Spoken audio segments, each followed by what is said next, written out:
guest is Safia Abdalla. Safia, how are you? I'm doing well. How are you, David? I'm doing great. Great. I understand you are a college student, Yes, I am. and but you're way more than a college student. You're doing a lot more than I did in college. Tell me about some of the stuff you do. So one of my big commitments at the moment is I work as a maintainer Uh-huh. on an open source project called nteract. nteract, yeah. So I'm in the weeds with the day-to-day of submitting pull requests, managing issues, writing documentation, all the fun of like managing. Very open cool. I want source to come back to projects. that, but first I want to call out some of the other things you're doing in the Yeah, for community. sure. Like this, we're here at Pi Data Chicago. You're Yeah. involved in that. Yeah, so What's Pi your role Data there? Chicago is two things. It's a meetup, and it's a conference, and it's a meetup that is aimed at the data science community and the open source community. So we bring in a lot of researchers and data scientists who are using open source tools to do some really cool things in like industry and academia. And we get them in the same space to like innovate and think up new ideas. And it's a very fulfilling community to be a part of. Everyone's so intelligent and smart, and I love organizing events like this. This for is, people. I think, an annual thing, right? Yes, so this is the first time that we've held it in Chicago. Oh, okay. We're going to do it again next year and many more years after All right. that. And then hopefully. in between conferences, you're also involved in the community as well, right? Yeah, so there's the meetup as well, and that meets monthly. So I'm always looking for local speakers to come in and present about really interesting topics related to open source and data science, and you get all sorts of fantastic talent there too. All right. So now you mentioned machine learning and open source, but the name of this conference is Pi Data, it's implying that it has a Python focus to it, Yeah. which is a popular language It for is. machine learning. Yeah, so it starts off with a lot of Python projects. You might have heard of things like Pandas or NumPy if you're a Python user. If you haven't, these are all things that data scientists use day in and day out. So we gotta have the Python in there, and also it allows you to make like really fun puns about pie, Pi, the kind you eat, and Monty Python, of course. and the Monty Python.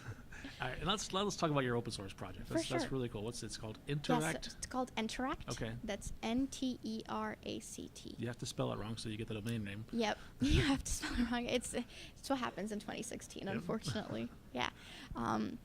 So does it do? it's What an problem open does it source solve? project that I've been working on for about 5 months, and we're really an interactive computing application that's designed to be launched from the desktop and really accessible to the everyday computer user, the business intelligent user, and the average programmer who doesn't want to worry about like messy configuration files and like launching things from terminal, which can get kind of hairy sometimes. Okay. So Python developers, they're at the command line typing in what looks like cryptic commands to the rest of us. Yeah. And your open source project makes that easier? Yeah, it makes it easier, and it also allows developers to write a story around their code.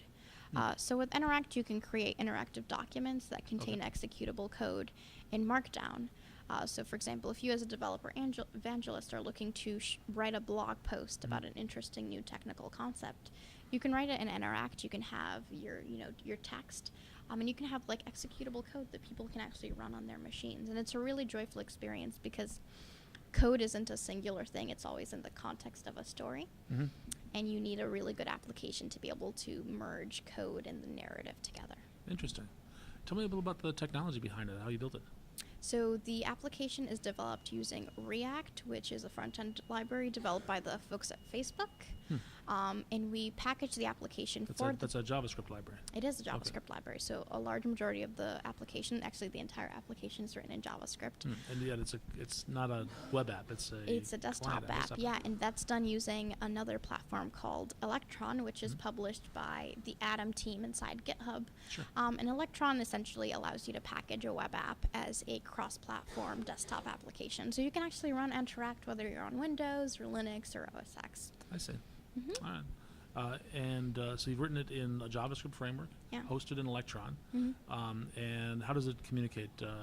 You mentioned it's using some frameworks. Yeah, so one of the key kind of attributes is the fact that you can actually execute code when you're using the Interact application, and that's done using something called the Jupyter messaging protocol. And it's a specification created by another open source project called Project Jupyter that basically illustrates specifications for communicating between a front end, like a desktop environment like Interact, and a kernel running on a back end, which is executing code.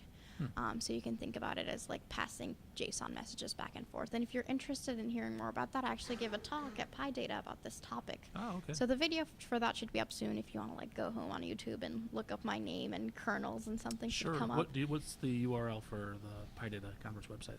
So if you're interested in finding more about the conference, you can go to pydata.org/Chicago 2016. Okay. Or put that in the notes. Insert the year. Yep. Yeah. All right. Well, now, did you start this project, nteract? Is No. it your brainchild? I didn't start it. It was started by another developer who's a great friend and mentor of mine by the name of Kyle Kelly. He's a brilliant guy, and he kind of brought me on and early into the project. And I just got really excited about it and his vision for it, and contributed a lot of my own ideas. And I help out with maintaining the project on a daily basis. And now, you said for the last 5 months you've been the main manager of this project, right? Has he stepped aside? No. So I'm a maintainer, and there's several of us. He's one of them. I'm the other. Okay. And we work hand in hand. Okay. Yeah. Tell me a little about the open source process of this. Is it just the two of you, or are you taking commitments from the world at large? We're taking contributors from all over the world. We're always mentoring people. We're always looking for people to be new contributors as well. If you follow us on Twitter, which is nteract.io, okay.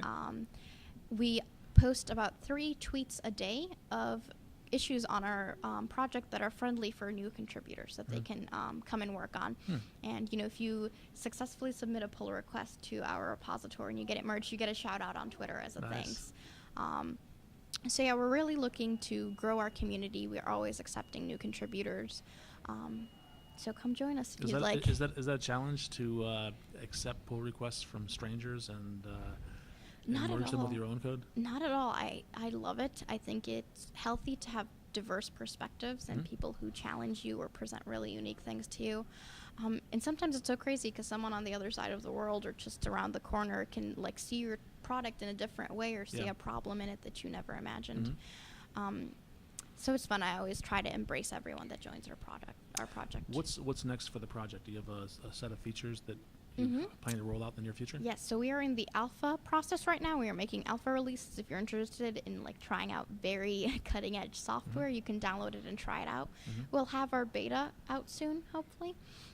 And then in the future, we're looking to add some really exciting things like real-time collaboration so that people can work on the same interactive document as once. We're also hoping to integrate it with Git so people can version control their documents in a really clean and friendly way. So there's lots of amazing things on the roadmap. We've got an initiatives repository on our GitHub organization where you can like check out what we're planning to do and how we're going to take over the world. All right.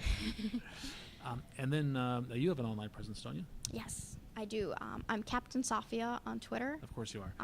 I'm a big Star Trek fan, so I always had to snag the captain. And I like, tweet make about yes, I tweet about open source. I tweet about tech. I tweet about inclusion in tech. All sorts of things. Occasionally, like what I'm eating or how much I ran that day. Yeah. Safia, thank you so much for your time. No problem. Thanks, David, for having me.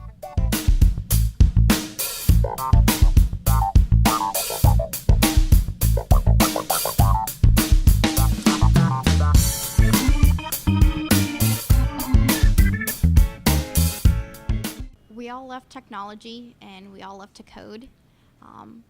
But what's more important when we're doing all of this is to remember that everything is better with friends.